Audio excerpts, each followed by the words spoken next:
Welcome back to another episode of the Karter Cast. I'm your host, Karter Baughan. With me, as always, Dylan, Ben, Connor. Our last NFL preview, our last division preview. 7 out of 8 done. One more to go. We saved the most, I guess, popular fan base division, but I'm craziest. Some of these, the most personal history. Most personal history. There we go. Meanest. Yep, the meanest. Any more words? You got anything else for them? Losers. Sane. Losers. Very sane. Very Super grounded. Bowl winners, Dylan? Yeah. Anyhow, let's get into it. NFC East, that's why you clicked on the episode today. Download SeatGeek, use code KarterCast, $20 off your first purchase, $50 minimum purchase required. Go to SeatGeek.com or download the SeatGeek app today. Dylan, nothing on SeatGeek today, I'm assuming, right? No, nothing on SeatGeek. Not today. No, Shout out SeatGeek. Yeah, Shout out SeatGeek. Code KarterCast. Yeah. I love it. Anyhow, NFC East, let's do this. Let's start off the favorite in the division. Dylan's favorite team in all the world. He loves them. He thinks about them every night. They live rent-free in his head. It's the Philadelphia Eagles, minus 140 to win this division. Over-under win totals 10.5. Dylan, I'll let you start. Well, it's not that I think about them every night like, oh, they got me, right? Because if we need any reassurance, I am part owner in the Philadelphia Eagles. You know the new rule they just passed, like private equity can own 10% of a team. That's me. I'm the reason why they passed that rule, is because I own the Philadelphia Eagles. It's like the Infinity Stones, Dylan. Pac-12, Philadelphia Eagles. Michigan. You're just collecting them all. Yeah, Michigan. Yeah. And the problem is I'm running out of hands because I have like 12 of them. I got to start throwing them on my toes. Listen, I owned the Philadelphia Eagles last year. I do not like their fans. Very mean. Won't own up when they're wrong. New year, right? New year. Last year they had. I literally, as I say, New Year, I start talking about last year. Last year they had the third best third down conversion rate. Obviously the best fourth down conversion rate. Tush push. Great in the red zone. The question of this comes down to coaching. Do you think Sirianni's a good coach? Is Jalen Hurts going to have a bounce back year? He didn't look that great last year. How is the tush push going to look without probably the key piece of that offensive line? I don't know. I really don't know what to expect from this Eagles team, because as much as I said last year, we know what this team is capable of. They lose Kevin Byard, who was a great tackler, and the Eagles last year weren't great in coverage as it is. Very interested to see what we get from this team. I wish I could come out and say that they're going to be as bad as they were last year or as lucky as they were last year, but I don't have a real feel for this team. Can someone help me out here? Well, let me ask. You mentioned the tush push thing, but I wanted to touch on that real quick because obviously Jason Kelce gone. Oh, tush push. With that being said, let's paint a world where the tush push doesn't work anymore without Jason Kelce. Let's say he was the sole reason why that thing worked. How many wins do the Eagles, lose if they don't have the tush push? If the tush push isn't effective, how many more losses are added to their schedule? That's a great question. It's not that deep. I don't know, Connor. I want to hear him out. I want to hear him out here. I like this. Because it really does change your game plan and changes momentum, because every 3rd and 4th and 1, it didn't matter. You're going to convert. You're going to convert. So, and you eliminate that, it changes your game plan entirely. Or even let's say it changes your game plan. Sure. Let's just say it was unsuccessful for 3 or 4 attempts and they don't convert on that. They say a team was able to stop it. What impact does that have on the game? Yeah. That's a great question, Karter. I might have to do some research on that. I'm willing to concede on that. To where if they keep trying it and it keeps failing, that will be a detriment. But if they just kind of tried a couple times and then eliminate it, they're like, all right, we're done with this. We ran its course. I don't think that's that crazy of a drop. But you were confident in their ability to convert if they didn't have that. I am on the goal line. Yeah. I also think they tried for it less. I also think they obviously I guess even on 4th down on the goal line, sure. But I think that they would be less likely to even go for it, which could have a positive impact both ways. Throw in Kenny Pickett to do it. Shove him around. Yeah, throw him around the goal line. Yeah, toss him around. I'm going to zag here, Dylan, and I think the Philadelphia Eagles are undervalued. I think last year was the year from hell. I think they finished 1-6, lost to Tampa Bay in the playoffs. Jalen Hurts was ailing all year. Everything I've seen, all the reports I've seen, everything I've read, mobility's back. He's moving around. He's more confident, and he's free is the word I've seen a couple times in articles. It's like Kellen Moore in this new offense. He's letting them do whatever they want. He's got him in all these great positions. excuse me, AJ Brown, Devonta Smith, the weapons there. Dallas Goedert. Like, I think these offensive weapons are legit, and people are quick to forget. They're like, AJ Brown, Devonta Smith is a top 3, 4 wide receiver duo in the league. Those are 2 damn good guys. And then you add Saquon Barkley, who is not, the most reliable running back in the world, but that Eagles O-line, even without Jason Kelce, is by far the most reliable O-line he's ever been behind. Ever. I think Saquon's, and also the pressure's not on him with Jalen Hurts running around back there as well. I think this Eagles offense is going to be great under Kellen Moore, and I'm pretty high, so we can start there. How nervous are you that Sirianni and Hurts are not seeing eye to eye right now? Because ever since the tail end of last season, when they started going on that little skid to close the season, even up until training camp and in training camp, there's a little weird Sirianni versus Jalen Hurts stuff going on. Well, that goes back to like the Niners with the off-the-field stuff. I do think if that ends up blowing up, that deserves to be mentioned. But I don't necessarily think it would be like, what effect do you think that has? It's not going to be like, oh, Jalen Hurts, I'm holding out because I hate Sirianni. I don't think it's holding out. I think it's more going to be like, screw you, I'm going to play even better and take it to the goal line and run even harder just to shove it to my coach. I feel like that's not necessarily a negative thing. It's not awesome, but it's not going to be a detriment. Okay. So it sounds like Connor might be pro coaches and quarterbacks not liking each other. If it improves performance. Well, you don't want a coach that's a yes man. That's just like, yep, my quarterback's awesome no matter what. I'm just going to agree with everything he does. Yeah, you do. Brian Flores versus Mike McDaniel. Tua even said that. That's a good point. You hear it long enough, Connor, you start believing it. That's not what it is. Do you want to go to defense, Dylan? 31st in the red zone last year, 30th and third down D. Those will both improve. Jalen Karter is a monster. They spent resources in the secondary with Quinyon Mitchell and Cooper DeJean. New faces on the D-line. Pass rush is going to be back. Have a lot of depth there. Secondary is more well. I think it is. You look at some of the pieces they signed. Brandon Graham's still there. Some of the veterans. Secondary is more well-rounded. I'm in on the Eagles this year. I think I'm lower on a lot of these other teams in the division. I think the Eagles are undervalued, and people are sneaky not talking about them enough. You can have them. And Vic Fangio. Vic Fangio on defense as well. Yeah. I think that's a big upgrade. Third season in a row with new OC and DC, but I think they're both upgrades this year for sure. I think the Eagles are in the 49ers-Lions class of NFC. Oh, contenders. yes. Feed it to me, boys. Feed it to me. I think they absolutely are. It's just, and if they are not, it's because Sirianni sucks and lost the locker room. That will be the reason why it does. But just the talent, just everywhere. The receivers, fantastic.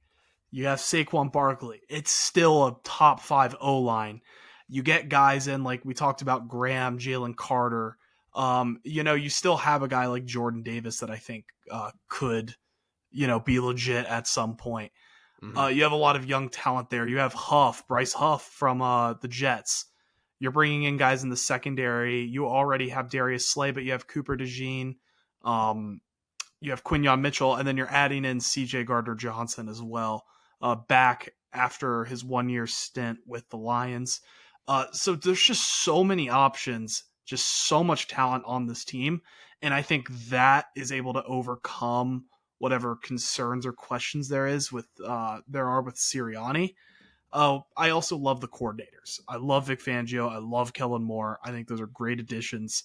Dylan, I want to make it very clear. I hate the city of Philadelphia. I hate the Eagles, but I just like the talent and the coordinators too much. That overcomes my concerns with quarterback head coaching issues.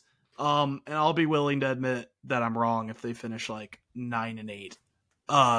If they're not a Super Bowl contender, it should be viewed by the organization as a failure, and that Sirianni should be fired. They will be. Don't worry. Hassan Reddick leaving's not a that does he even play football anymore? Fletcher Cox. He does play football. But now not he's for at the a Jets though. Yeah, he's at a dysfunctional organization though. So.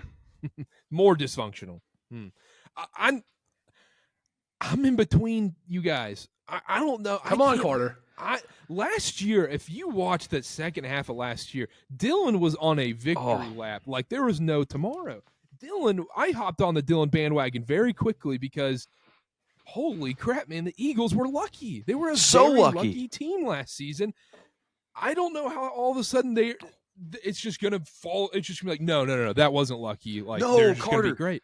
Karter, but they know how to win games. That's what they just always pull it out. They know how to win, and that scares me. That's what it is. That scares me. That's last year. That's last year. Withdraw your money, Dylan. Let me get there. The other thing is, I think the rest of this division is so effing bad. I think it stinks like rotten eggs. I think the Commanders and Giants are complete dog poop. They are crap in this division. I don't know if people are talking about the Commanders. F that. The Cowboys, they lose so much.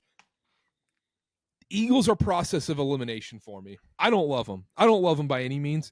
But I think they're 10 wins, just process of elimination. Yes. I do like their schedule. You're going to see the same faces. It's going to look completely different. I'm telling you, Kellen Moore's offense is going to look completely different than that crap show we saw at the end of last year. Defense under McFangio is going to be a great unit as well. Like Ben said, trust the coordinators. I think Eagles win 12, 13 games. I really do. Relevant breaking news. Eagles veteran DB James Bradbury suffered a lower leg injury during yesterday's practice. Surgery is not required. Recovery time is 6 to 8 weeks. Bradbury stunk last year. Let's restart this segment. So I hate the Eagles this year. The secondary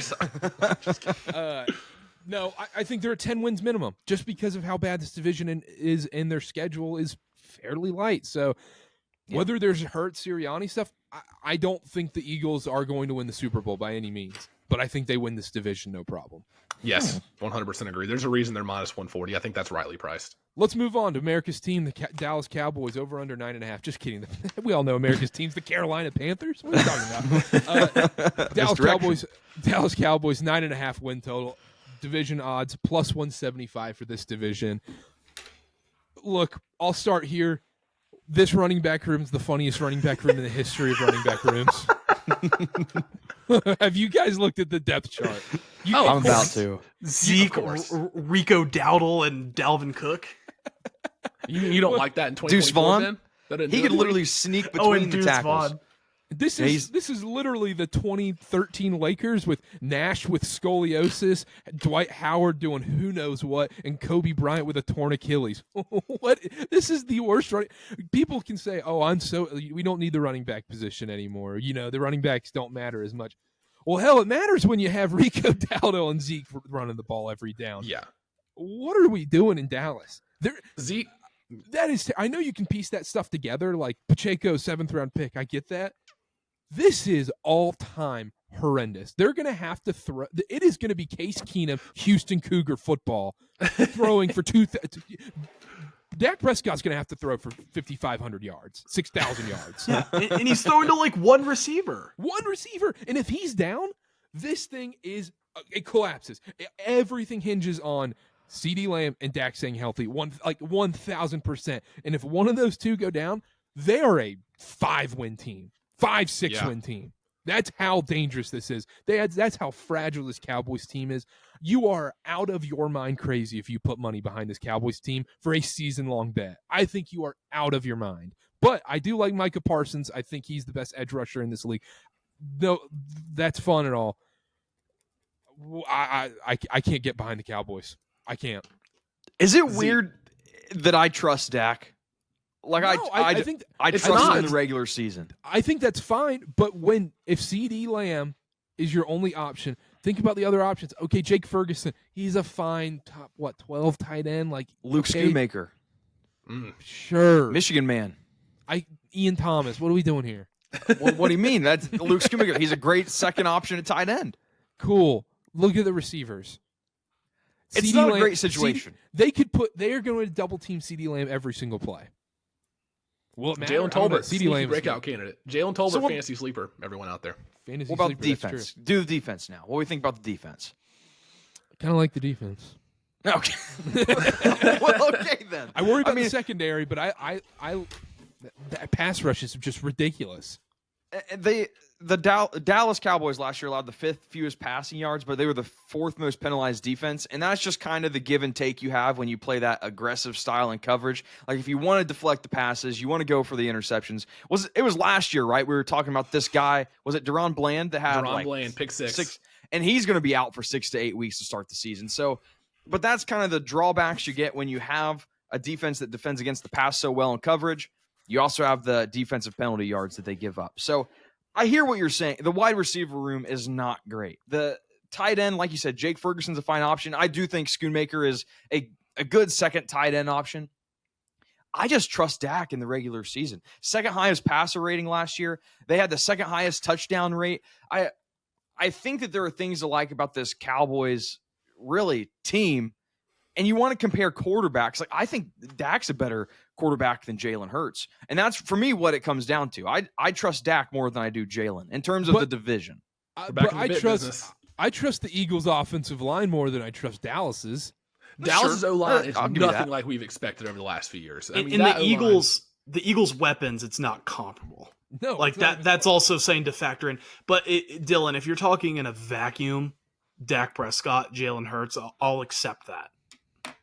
Yeah, I think that's what it comes down for me. I don't know. Maybe it's because they were good to me last year, the Cowboys were, and the Eagles weren't, but I don't know. There just doesn't seem to be. You had to hold out for CeeDee Lamb. That's out of the way. When you go to Philadelphia, like you said about Jalen Hurts and Nick Sirianni, I can't stand Nick Sirianni. I don't think he's that great of a coach. I can't stand him.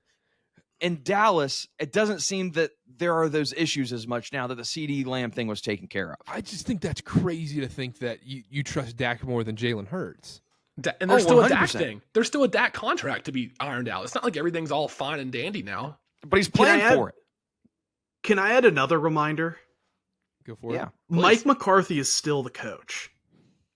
What's up with the hate about this guy? That'll get you 10 wins. That'll get you 10 wins. The gripe is that, he can't win the playoffs. Sure. I'll be honest. I'm very anti. Well, it's what they talk about on Pardon My Take when it's just cold and he's just like fat and he just looks dumb.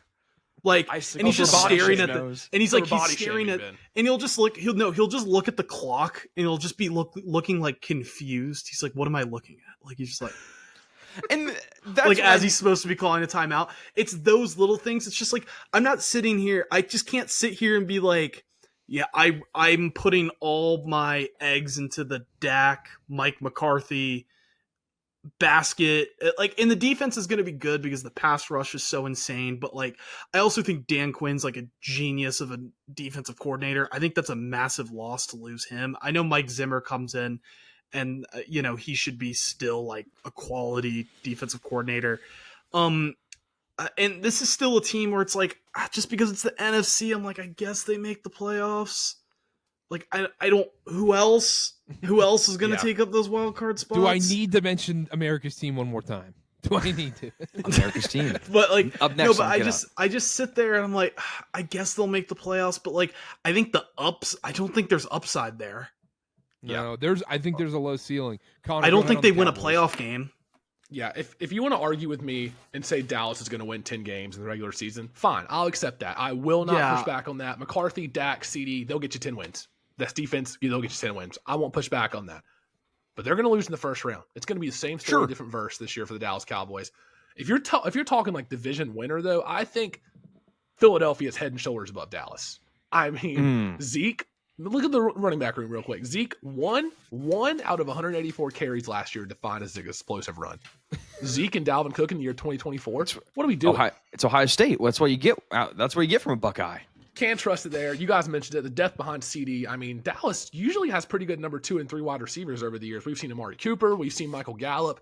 And now what? Brandon Cooks, who's in his mid-30s, and then Jalen Tolbert, who's unproven, who I do like, but he hasn't done anything yet. The depth isn't there. And then Dak. Last question about Dak.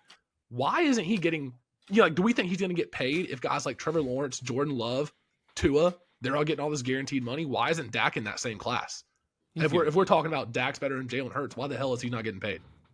He's going to get the money. He will. I don't know. Do you think from Dallas? Yeah, 100%. Okay. I think so too. And they had to pay CeeDee Lamb. I just hated that. They had to. And just to mention this before we move on, that was just such a pathetic offseason. They just let people walk away and we're just like, eh. Yeah. Like, what are you doing? And if you're going to do that, then blow the whole thing up. It's another one of these. Like, they can't be bad though. They refuse to be bad. Then get people. Does Jerry Jones have dementia? Because he's like, oh, we need Zeke back on the football field. Zeke is a good run back. Is that crazy? Maybe. What have you seen? Why is Zeke Elliott still playing football? What world? Bill Belichick revived him, right, guys? Apparently, we need to move on. Last thing. Dallas, they're 9.5 wins. If you're telling me they're going to go 10-7 and lose in the first round, that's fine. But there's no way in hell I'm putting any money on them, and they're not winning the division. I don't think it's close. I agree. Commanders 6.5 win total plus 1,100. Dan Quinn, head coach. Dan Quinn didn't like the hire, to be honest. Great defensive coordinator, like Ben mentioned. Didn't like the hire. Jayden Daniels in from LSU. I'll start here. I'm very nervous about the Commanders. I think the defense it can't be worse. The defense can't be worse last year. Dan Quinn's going to make that the 25th best defense from the 30th best defense probably. Jayden Daniels, people are just penciling him in to be this great quarterback right away for them. And last season we did this thing with Bryce Young. We did this song and dance where he's not going to stay healthy. He's going to get murdered, which shockingly, I don't know how he got away with it. Jayden Daniels is the most reckless football player when he plays. He is so reckless when he scrambles out of the pocket. He is tiny. He is skinny. He's skinnier than Bryce Young skinny. Yes, he's taller, but he's skinny.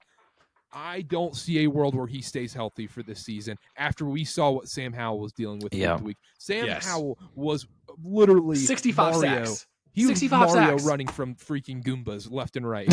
It was nonsense. He was having red shells and blue shells and green shells come after him every single down, and then he just has to close his eyes and just chuck it. I don't see a world where Jayden Daniels stays healthy, and I think they're going to be fun. I think he's an electric quarterback. I think he will eventually be a great quarterback, but I wish they were letting him sit a year while they can get his offensive line right. Yeah. Yeah, I also have questions about these kinds of quarterbacks that now they're super good now that they're 24 in college. I don't know. I feel like that's more of a recent thing though because of the transfer portal, and we'll see that come to fruition this year with Bo Nix, Penix. Not Penix necessarily this year, but in Daniels. Yeah. No, and I totally agree. I'm not saying that I think Daniels is a bust or something, but it's like I still have a little pause about those kinds of guys. I mean, I guess Joe Burrow is kind of like a great counterpoint to what I'm trying to say, but whatever.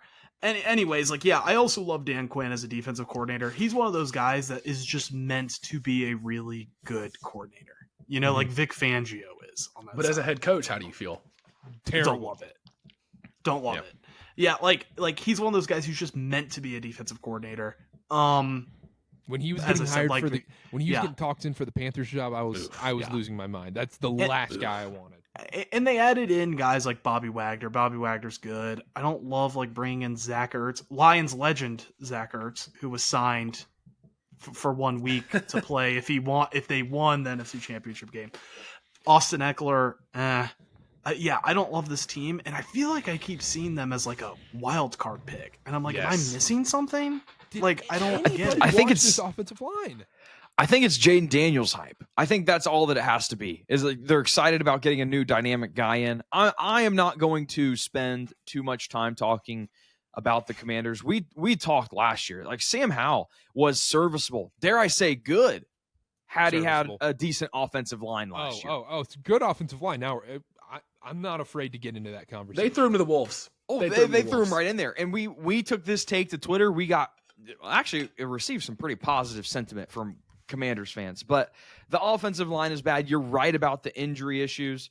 Not a fan of the defense, and I don't think it's going to get any better this year. There's nothing to get excited about if you're a Commanders fan, other than the fact that you get to see your rookie quarterback play, but he might get injured. So sneaky. Don't hate the Commanders to have the worst record in football.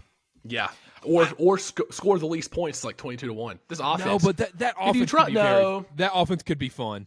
I disagree. Jayden Daniels, what did he do all the time at LSU? Played behind a great O-line and had elite receivers. He played with Brian Thomas, Malik Neighbors, and then Arizona State even. Played with Ayuk and Ricky Pearsall. That's 4 first-rounders in his college career, in his 10-year college career. But all Jayden Daniels has had is great O-lines and great receivers. You know what the Commanders don't have? A great O-line or great receivers. McLaurin's fine. He's talented. Behind him, who are you looking at? De'Ami Brown. I love De'Ami Brown. Yeah, exactly. I love De'Ami Brown, but he's not a number 2 receiver in the NFL right now. He's not even a wide receiver 4. No, you look at the running back room, Eckler. Eckler might have the quickest drop-off I've ever seen. Nobody talks about him anymore. He was a fantasy legend 2 years ago. He's a third down back now. Oh, yeah, well, exactly. And his statement that he made, awful. What did he say? He doesn't want to be the every snap back or whatever. Yeah, he's not. I don't want to be a bell cow back. Spare me your Twitch, tears, buddy. You're making millions of dollars playing a game. Oh, I hate that. I hate that. But him and Brian Robinson, how do you feel about that as a running back room? I don't love that. Zach Ertz is 40 now? I don't know how much production you're getting out of him. But the main piece is Jayden Daniels. People penciling him in to be good right away just because he's 24 or 25 and has all this experience. I don't see it. I think it takes at least 2 years, especially behind a crappy O-line with bad weapons in Washington. I don't think he's going to be good right away at all. And he's also very, like you said, Karter, unreliable throwing the ball. Just will chuck it up. Just will do whatever he wants. And he look, just type after, if you're watching this show afterwards, just type in Jayden Daniels hit compilation. The hits he took in college were insane. We're out of control bad. Real quick, I know we're a basketball podcast. Chris Paul, second string, left guard? A little small to be playing left guard, right? A little old, too. Those knees. Don't know how 6'3". Oh, okay. 6'3". There we go. A little old. He is overcoming his addiction of winning titles, too. And I believe that he will remain sober. Playing in the finals. Yeah. As a Panthers fan, Karter, a little weird seeing Frankie Louvu, Jeremy Chin on this Commander's depth chart, isn't it? That's a little Louvu, weird. yes. Chin, I don't care. Chin was terrible. Chin had a big fall off, but okay. Not a big fan of the Commanders whatsoever. Let's move on. Let's close up shop here. The Giants, over under 6.5.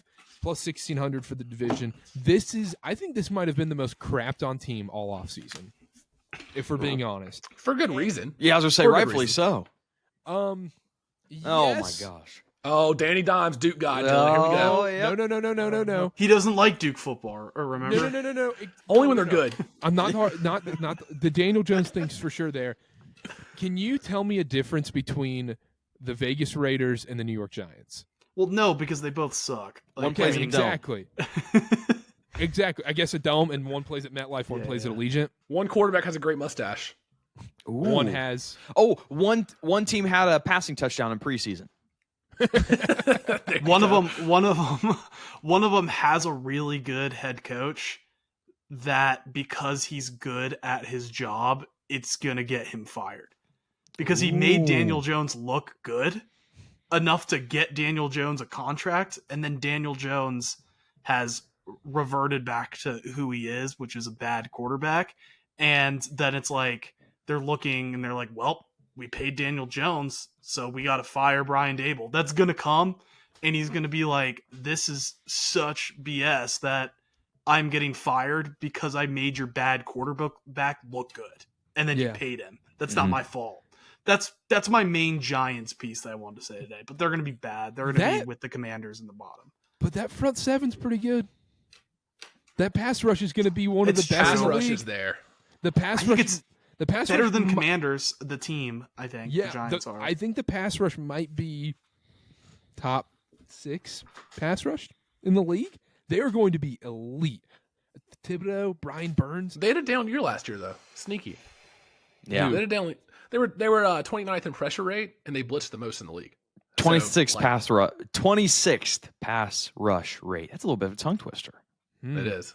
I don't know. I don't see it with the Giants. Anytime your selling point as a fan base or as somebody who's a Giants defender, if there are any out there, if your selling point is our rookie wide receiver looks great, he looks cool. Hey, shut up, man. We're Panthers fans. Oh, they unretired. Some family unretired a number for him. Did you see that? How much faith do you have to have? They unretired one.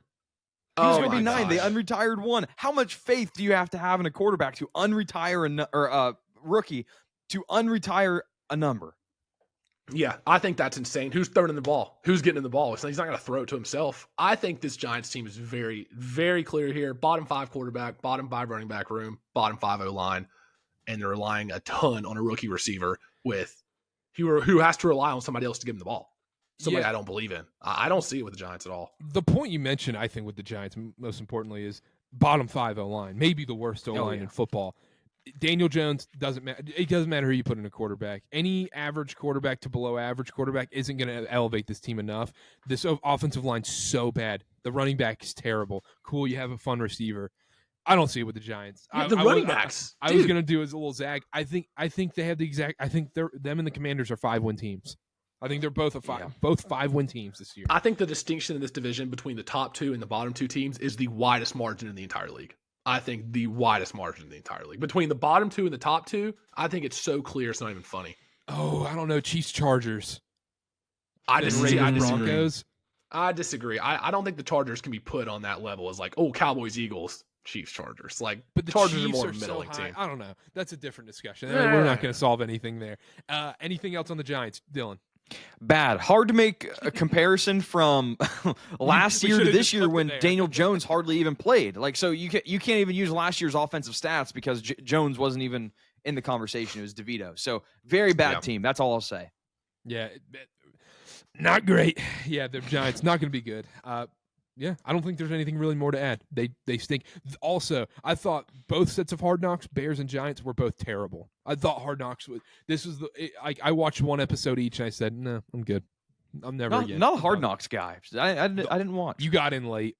You got in late. Early Hard Knocks is phenomenal. But anyhow, all right, that's it. Favorite bet? Quick fire, Dylan. Eagles under 10.5. Ben. He wants muted. Ben. Sorry, Eagles over 10.5. Eagles over 10.5, Connor. Yeah. Eagles over 10.5. Yeah. I'm sticking with it. I love it. Commanders under 6.5. Love that too. Love that. I don't know why they're getting so much buzz. It's plus odds right now. I'm hoping that gets up to 7 on some books. Oh my God. If I can get 7 wins on the under, I would love that. But anyhow, all right, and then quick division winner, Dylan. Cowboys plus 175. Philly. Connor. Philadelphia Eagles. Daniel Jones and the New York Giants will not win this division. I have the Philadelphia Eagles winning this division. Don't ever think it. All right, download the SeatGeek app or go to SeatGeek.com. Use code CarterCast. $20 off your first purchase. $50 minimum purchase required.